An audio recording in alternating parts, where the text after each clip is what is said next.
If you step into a major demonstration anywhere in the world today, you are likely to hear a very specific rhythm pulsing through the crowd.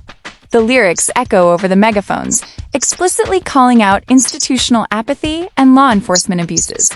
The voice leading that chant belongs to Michael Jackson, an artist whose musical reach crossed nearly every cultural boundary on the planet.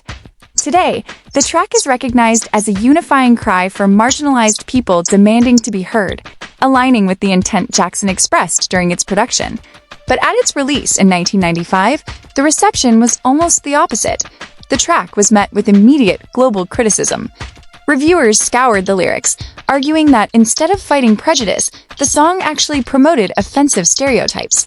Jackson set out to write an anti-establishment critique. The public heard something very different. It raises a question.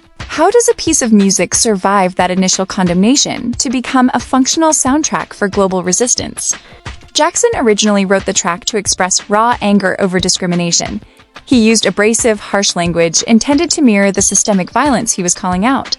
Many listeners isolated those specific words from the rest of the track. Without the broader context, the lyrics were branded as offensive, which largely obscured the song's message for months. Jackson issued public statements in response.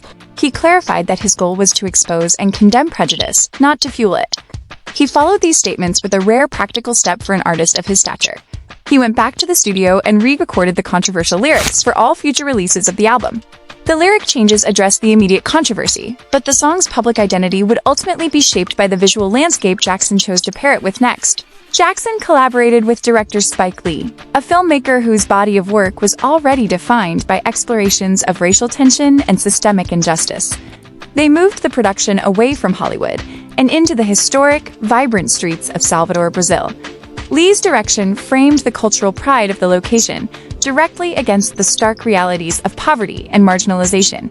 He featured the local Alodum drummers, turning their rhythm into a physical, auditory manifestation of community energy and resistance.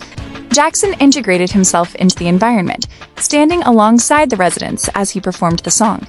By linking the updated audio to these scenes of community and resilience, the video created a visual context that reinforced Jackson's stated intention. Decades later, the 1995 controversy is almost entirely overshadowed by the way the art is used today.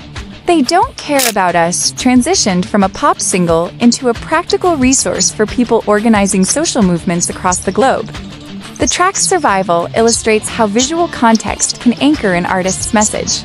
By pairing the audio with imagery of real-world struggle, the project clarified its purpose for a global audience. The collaboration between Jackson and Lee resulted in a piece of media that persisted beyond its chaotic release.